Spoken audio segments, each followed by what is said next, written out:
এগুলো বুঝে দোয়া করতে হবে যে কখন কিভাবে দোয়া করলে দোয়াগুলো কবুল হবে। প্রথম কথা হচ্ছে, দোয়া করার শুরুতে আপনি দরুদ পড়বেন। দরুদের ফলে দোয়া কবুল হয়। দরুদ না পড়লে দোয়াটা আসমানে গিয়ে ঝুলে থাকে, উঠিয়ে নেওয়া হয় না। যখন দরুদ পড়া হবে তখন দোয়াটা উঠিয়ে নেওয়া হবে। দোয়া করার কিছু টেকনিক আছে, যে কিভাবে কি দোয়া করলে কবুল হবে, কখন দোয়া করলে কবুল হবে, এগুলো বুঝে দোয়া করতে হবে। অনেকেই বলে দোয়া করেই যাচ্ছে, কবুল হচ্ছে না। কিছু বিষয় আছে হয়তো এই কারণে হচ্ছে না, হয়তো বা আল্লাহ পাক চাচ্ছেন এটা আপনার জন্য পরে পাওয়া উত্তম, সেই জন্য আপনি এখন পাচ্ছেন না। হয়তো বা আল্লাহ পাক আপনাকে পরকালে দিবেন বলে জমা রেখেছেন, হয়তো এই জন্য পাচ্ছেন না। অথবা হয়তো আপনার আকীদায় শিরক আছে, হয়তো এই জন্য হচ্ছে না। হয়তো বা আমলে বেদায়াত আছে, এই কারণে হচ্ছে না। অথবা আপনার রিজিকে কোনো হারাম কিছু আছে, মেবি এই কারণে আপনার দোয়া কবুল হচ্ছে না। অথবা আপনি তাড়াহুড়া করছেন। তাড়াহুড়ার ব্যাখ্যায় নবী সাল্লাল্লাহু আলাইহি ওয়াসাল্লাম বলেছেন যে মানুষ বলে আমি দোয়া করেই গেলাম, আমার দোয়া কবুল হলো না। তো আমরা জেনে নিব যে কোন কোন জায়গায় কিভাবে দোয়া করলে দোয়া কবুল হবে। এই বইটার মধ্যে সবই দেয়া আছে, হিসনুল মুসলিম বইটার মধ্যে। তারপর আমি বলছি আমার ব্যক্তিগত ইলম থেকে কিছু কথা, সেটা হলো দোয়া করার আগে অবশ্যই আল্লাহর প্রশংসা করবে, অ্যাটলিস্ট একবার আলহামদুলিল্লাহ বলে হাত তুলবে। তারপরে আপনি নবী সাল্লাল্লাহু আলাইহি ওয়াসাল্লামের কাছে উপরে একবার দরুদ পড়বেন। আগে আল্লাহর প্রশংসা, তারপরে দরুদ। এরপরে আপনি নিজের পাপের ক্ষমা চাবেন। আগে আপনি পাপ করেন বা না করেন, আগে বলবেন রব্বিগফিরলি, আল্লাহ আমাকে মাফ করে দাও, পাপ করেন বা না করেন। এটা সুলাইমান আলাইহিস সালামের সেই দোয়া থেকে আমি শিক্ষা নিয়েছি। সুলাইমান আলাইহিস সালাম যে বিখ্যাত দোয়ায় বলেছিলেন যে আল্লাহ আমাকে এমন মুলক এবং রাজত্ব দান করুন যে মুলক আর রাজত্ব আপনি কাউকে কখনো দেননি। এই দোয়ার শুরুতে তিনি বলেছেন রব্বিগফিরলি, আল্লাহ আমাকে মাফ করুন। এটা আদব, দোয়ার আদব হচ্ছে আগে নিজের ক্ষমা চাওয়া, আল্লাহর কাছে নিজের ভুলের ক্ষমা চাওয়া, তারপরে দোয়া করা। হামদ সানা, দরুদ, এরপরে আপনি ক্ষমা চাবেন। এবার আপনি দোয়াগুলো করবেন আপনার মন থেকে। আরবি দোয়া জানা থাকলে আরবিতে দোয়া করবেন, কারণ আপনি আপনার রবের সাথে আরবি দিয়ে কথা বলবেন, এর চেয়ে আসলে গর্বের কি হতে পারে? আরবি ভাষা কেন শিখব, কি দরকার আছে? এটা কি সাম্প্রদায়িকতা? আল্লাহ রাব্বুল আলামিনের আল্লাহ পাক যে ভাষায় কোরআন নাজিল করেছেন, আল্লাহ পাক যে ভাষায় কথা বলেছেন কোরআনে, সেই ভাষায় আমি আল্লাহর সাথে কথা বলছি, এর চেয়ে গর্বের কি আছে আমার জন্য? আরবি কেন শিখছি, কেন শিখবো? এই ভাষা দিয়ে আমি আল্লাহর সাথে কথা বলব। জান্নাতে এই ভাষা চলবে, কোরআনে এই ভাষায় নাজিল হয়েছে, কবরে এই ভাষায় প্রশ্ন করা হবে, তা আমি কেন এই ভাষায় আল্লাহর সাথে কথা বলবো না? এর মানে এই নয় যে কেউ যদি আরবি না জানে অন্য ভাষায় দোয়া করতে পারবে না, এমনটা নয়। অবশ্যই কেউ যদি আরবি না জানে, বেসিক দোয়াগুলো না জানে, সে বাংলাতে দোয়া করতে পারে, কোনো সমস্যা নেই। ইংরেজিতে দোয়া করতে পারে, উর্দু দিয়ে দোয়া করতে পারে। ভাষাগত পার্থক্য আল্লাহর কাছে নেই, তবে আরবির মর্যাদা আছে। আর এটা আমার কাছে গর্বের বিষয় মনে হয় যে আমি আরবি দিয়ে আমার রবের সাথে কথা বলতে পারছি। আমি আরবি দিয়ে কথা বলছি, এবং আরবি দিয়ে দোয়ার ক্ষেত্রে আপনি এত ভালো করে মনের ভাব প্রকাশ করতে পারবেন অল্প শব্দে, যেটা হয়তো অন্য কোনো জায়গায় সম্ভব হয়। এরপরেও আমি বলবো যে মাতৃভাষায় মানুষের মনের ভাব প্রকাশের ক্ষেত্রে সহজতা আছে। যদি কেউ আরবি না জানেন, সেক্ষেত্রে মাতৃভাষাতেই বেশি বেশি দোয়া করবেন, চলতে ফিরতে দোয়া করবেন। নির্দিষ্ট সময়েই দোয়া করতে হবে এমন নয়। রোজা রেখে সারাটা দিন যখনই আপনার মন চাচ্ছে, মনের মধ্যে একটা কিছু চাহিদা আসছে, আপনি দোয়া করে ফেলবেন। নবী সাল্লাল্লাহু আলাইহি ওয়াসাল্লাম বলেছেন, যদি তোমাদের কারো জুতার ফিতাও ছিঁড়ে যায়, সে যেন সেই ফিতাটাও আল্লাহর কাছে চেয়ে নেয়। প্রতিটা বিষয় আল্লাহর সাথে শেয়ার করতে হবে। আল্লাহ, আমার চাকরির দরকার, আমার রিজিকের সমস্যা, আমার পারিবারিক সমস্যা, আমার ব্যবসার সমস্যা, আমার ইলম অর্জন করতে চাই, আল্লাহ আমাকে ইলম দান করো। আল্লাহ, আমি শারীরিকভাবে অসুস্থ। বিভিন্ন রকম সমস্যা আমরা জর্জরিত আছে। প্রত্যেক মানুষের কোনো না কোনো সমস্যা আছে। সমস্যা থাক বা না থাক, দোয়া করতেই থাকতে হবে। যে ব্যক্তি সুখের সময় বেশি বেশি দোয়া করে, আল্লাহ পাক দুঃখের সময় তার দোয়া বেশি কবুল করেন, এমনটা হাদিস এসেছে। যে ব্যক্তি সুখের সময় ভালো আছে, এখন আমার ফিজিক্যাল আমি ফিট, এখন আমি আল্লাহ পাকের অসীম নিয়ামতের মধ্যে আছি, বাড়ি গাড়ি টাকা করি, আত্মীয় স্বজন, স্ত্রী সন্তান সবই আছে, আমার কোনো কিছুর অভাব নাই।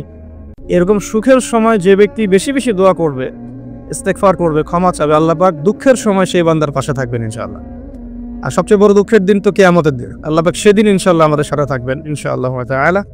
দোয়ার আগে এই আদবগুলো মেনটেন করবেন। বাংলা ভাষায় দোয়া করেন যদি আরবি না জানেন। আরবি জানার দিকে আমি বেশি জোর দিচ্ছি, আরবি জানলে বেশি ভালো হয়। 3 ব্যক্তির দোয়া ফেরত দেওয়া হয় না। একজন মুসাফির, যে ব্যক্তি সফরের মধ্যে আছে, আল্লাহর কাছে দোয়া করলেই দোয়া কবুল হবে ইনশাআল্লাহ। একজন ব্যক্তি যে পিতা বা মাতা হয়েছে, তার সন্তানের জন্য দোয়া করলে দোয়া কবুল হবে ইনশাআল্লাহ। আরেকজন হচ্ছে সে ব্যক্তি যে ব্যক্তি রমাদান মাসে বা অন্য যে কোনো সময় রোজা রেখেছে, সমরত অবস্থায় তার দোয়াকে ফেরত দেওয়া হবে না। স্পেশালি সে যদি ইফতার করতে থাকে, সেই সময়ের দোয়াকে তার ফেরত দেওয়া হবে না ইনশাআল্লাহ। তো আমরা বেশি বেশি দোয়া করবো রমাদান মাসে ইনশাআল্লাহ আজ্জা ওয়া জাল। আমি দোয়ার জন্য একটা বই সাজেস্ট করছি, সেটা হচ্ছে হিসনুল মুসলিম। এই বইটার মধ্যে প্রচুর দোয়া দেয়া আছে এবং অথেন্টিক সবগুলোই মাশাআল্লাহ। শেষের দিকে কিছু ঝাড়ফুঁক অংশ আছে। কারো যদি চোখ লাগা বা বদনজর বা জিন ঘটিত সমস্যা থাকে বা তাবিজ কবজ জনিত কোনো সমস্যা থাকে, এগুলো ট্রুথ, এগুলো সত্য, এগুলো কোনো আনসাইন্টিফিক বিষয় নয়। আর কোনো কিছু আনসাইন্টিফিক হলে যে ইসলামিক হবে না এমনও নয় বিষয়টা। তো হিসনুল মুসলিম বইটা আপনারা কালেক্ট করতে পারেন। সেখানে প্রথম অংশ আছে দোয়া এবং জিকির অধ্যায় এবং শেষের অংশটা আছে ঝাড়ফুঁক অধ্যায়। আপনারা মিনিমাম প্রথম অংশটুকু মুখস্থ করে ফেলতে পারেন। হিসনুল মুসলিম বইটা সাজেস্ট করলাম। এবং দোয়া করার কিছু টাইম আমি বলছি যে এই সময়গুলো আপনি বেশি বেশি দোয়া করতে পারেন। রোজা রেখে সারাদিন দোয়া করতে পারেন যে কোনো সময়, স্পেশালি নামাজের সেজদায় একটা সেজদাও যেন বাদ না যায় যেখানে আপনি কোনো দোয়া করেন নাই। অ্যাটলিস্ট আপনি কিন্তু সেজদায় তাসবিহ পড়েই বলতে পারেন আল্লাহুম্মা আতিনা ফিদ দুনিয়া হাসানা ওয়া ফিল আখিরাতি হাসানা ওয়া কিনা আযাবান্নার, আল্লাহুম্মা আইনি আলা যিকরিকা ওয়া শুকরিকা ওয়া হুসনি ইবাদাতিক। যে কোনো দোয়া, আল্লাহুম্মা আনতাস সালাম ওয়া মিনকাস সালাম ফাহাইয়িনা রাব্বিনা বিস সালাম, আল্লাহুম্মা ইন্নী আসআলুকাল হুদা ওয়াত তুকা ওয়াল আফাফা ওয়াল গিনা। কত দোয়া আছে। রব্বি হাবলি মিনাস সালিহিন, আল্লাহুম্মা রব্বানা আতিনা ফিদ দুনিয়া হাসানা ওয়া ফিল আখিরাতি হাসানা ওয়া কিনা আযাবান্নার, রব্বিরহামহুমা কামা রাব্বায়ানি সগীরা, রব্বানা আতিনা মিন লাদুনকা রাহমা ওয়া হাইয়্যি লানা মিন আমরিনা রাশাদা। প্রচুর দোয়া আছে, দোয়ার উপর সেশন করা যান। আপনি সেজদায় বেশি বেশি দোয়া করেন, মিনিমাম 1টা 2টা 3টা করে দোয়া করার চেষ্টা করেন। যদি আরবি না জানেন, আপনি নফল নামাজে, সুন্নত নামাজে বাংলাতেও দোয়া করলে ইনশাআল্লাহ কবুল হবে। আল্লাহ পাক সমস্ত ভাষায় বোঝেন ইনশাআল্লাহ তাআলা। সেজদায় দোয়া করেন বেশি বেশি।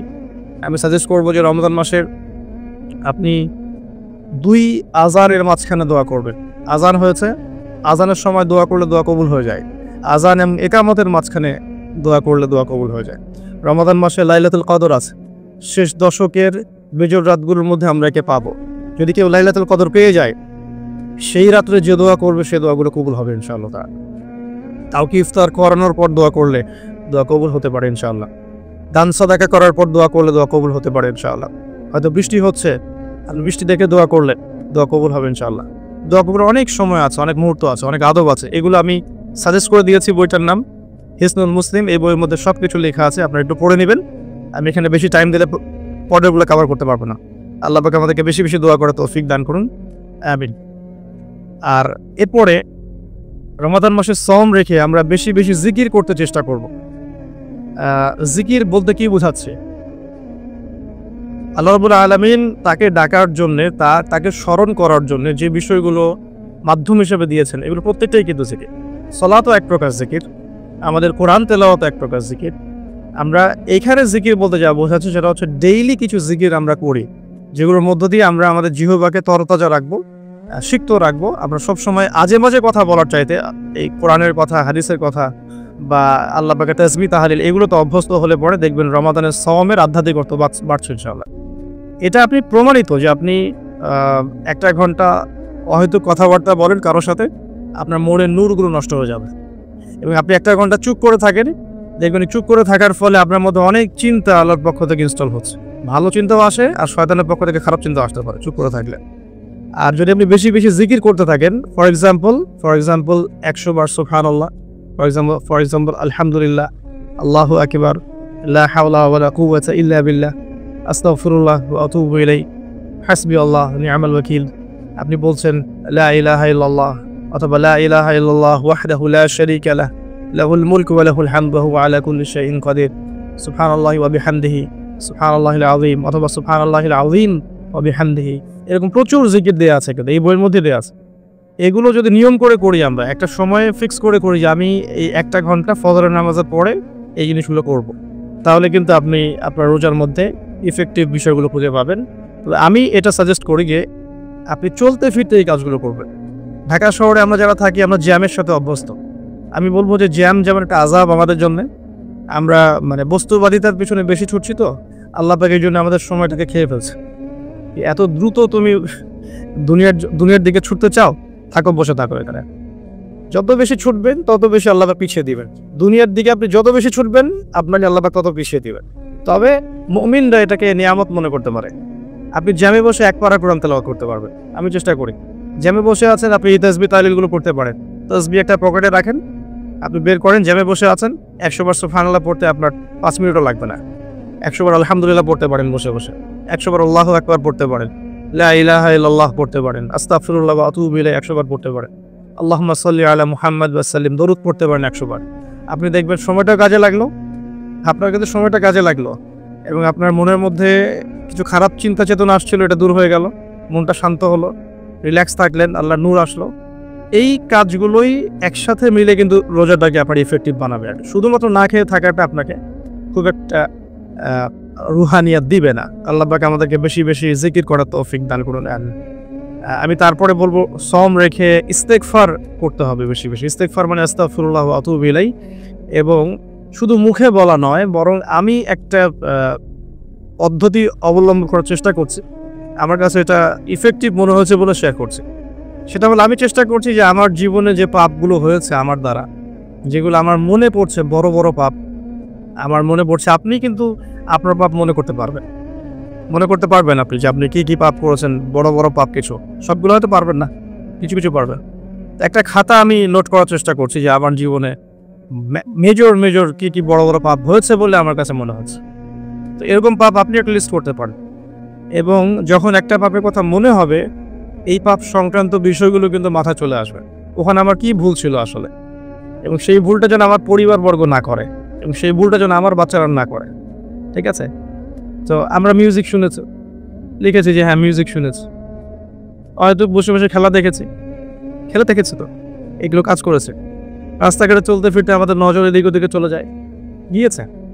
এমন কেউ নাই এখন এই বিশ্বে বসবাস করে যারা কখনো অনলাইনে ঢুকে একটা মেন নগ্ন ছবি চোখে পড়েনি। এমনটা হয়েছে। আমরা কিন্তু নোট আউট করতেই পারি আমাদের পাপগুলো কি কি হয়েছে। নোট আউটগুলো করলে আমরা যেটা করতে পারি, এই রমাদানে ইন্ডিভিজুয়ালি একটা একটা করে পাপের কথা মনে করে আল্লাহর কাছে মাফ চাইতে পারি। যদিও বা এভাবে বললেও হয়ে যে আল্লাহ তুমি সমস্ত পাপ মাফ করে দাও, কিন্তু ইন্ডিভিজুয়ালি যখন বলবেন তখন আপনি ফিলটা পাবেন যে আমি ওই পাপটা করেছিলাম, এইটা ঠিক হয়নি, ওইটা ঠিক হয়নি, তখন ইনশাআল্লাহ তাআলা ইস্তেগফারটা পারফেক্ট হবে এবং ইস্তেগফারের ভিতরে একটা প্রাণ আসবে ইনশাআল্লাহ। শুধু মুখে বলবো না যে আস্তাগফিরুল্লাহ ওয়া আতুবু ইলাইহি। তো আমি এটা চেষ্টা করছি লিখে ফেলার জন্য। তো এখানে দুটো বিষয় আসবে, একটা হচ্ছে আমার কিছু আল্লাহর সাথে জড়িত পাপ, আল্লাহর সাথে জড়িত পাপগুলো কিন্তু মাফ পাওয়া খুব সহজ। মুখলেসভাবে তওবা করলেই আল্লাহ পাক মাফ করে দিবেন ইনশাআল্লাহ। এবং আল্লাহ রাব্বুল আলামিন এমনও বলেছেন যে আমি এই পাপগুলোকে নেকি দিয়ে পরিবর্তন করে দেব, এটা আল্লাহ পাক বলেছেন। আরেকটা বিষয় আছে, আল্লাহ পাকে কিছু হক নষ্ট করেছে, যেমন নামাজ, হয়তো একটা সময় নামাজ পড়ি নাই, একটা সময় রোজা রাখি নাই, একটা সময় দেখা গেছে কেউ যাকাত দেয় নাই ইত্যাদি। এগুলোর জন্যে দুটো অপশন, এখানেও দুটো অপশন। কিছু কিছু আলেম বলেছেন যে এর জন্য খালেস তওবাই যথেষ্ট, এর কাফারার দরকার নাই। আবার কিছু কিছু আলেম বলেছেন যে নামাজ যতগুলো কাজা হয়ে গেছে এগুলোকে হিসেব করে কাজা আদায় করে দেয়া। এরকম দুটো স্কুল অফ থট কিন্তু আছে, আমি এটা ঘাটাঘাটি করেছি। তবে আমি সবশেষ যার মতটাকে বেশি প্রাধান্য দিয়েছি এই পর্যন্ত, সেটা হচ্ছে আল্লামা তাকি উসমানী দামাত বারাকাত, তার বইয়ের মধ্যে তাসাউফ আত্মশুদ্ধি বইটার মধ্যে লেখা আছে যে এটা সবচেয়ে বেশি উত্তম হবে যদি কেউ তার জীবনে নামাজ এবং সওম এবং যাকাত এগুলোর হিসেব করে তওবা করার পরে আদায় করে দেওয়ার চেষ্টা করে। এবং ইনশাআল্লাহ আমি সে চেষ্টা করব, আপনারাও সে চেষ্টা করেন, এটা অনুরোধ করবো আর কি। এতে করে উনি এই কথাটা এই জন্য বলেছেন যে একজন মানুষ অমুসলিম ছিল, মুসলিম হয়েছে, তখন না হয় তার সমস্ত গুনাহ মাফ হয়ে যাবে, কিন্তু আমরা মুসলিম ছিলাম 1 বছর 2 বছর নামাজ পড়েন নাই, এই গুনাহটা কিভাবে মানে কাফারা না দিলে মাফ হতে পারে? ওনার যুক্তি এটা।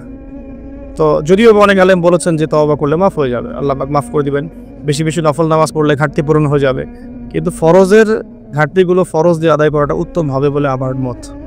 আল্লাহ পাক আমাদেরকে সাধ্যমতো করার তৌফিক দান করুন। আরেকটা অপশন আছে, রমজান মাসে উমরা করতে পারেন। রমজান মাসে যদি উমরা করতে পারেন বা সুযোগ হয়, আল্লাহ যদি তৌফিক দান করেন, সেখানে একটা সুবিধা আছে, যেমন মক্কায় 1 ওয়াক্ত নামাজ পড়লে আপনি অনেক ওয়াক্তের নেকি পাচ্ছেন, এবং মদিনাতেও 1 ওয়াক্ত নামাজ পড়লে আপনি 1000 ওয়াক্তের নেকি পাচ্ছেন। তো এখানে কিন্তু ওই কাফারাটা আদায় হয়ে যাবে ইনশাআল্লাহ। এটা একটা সুযোগ, উমরা করতে যেতে পারেন, আর যদি যান আমাকে সাথে নিয়ে যান। আল্লাহ পাক তৌফিক দান করুন। ঠিক আছে।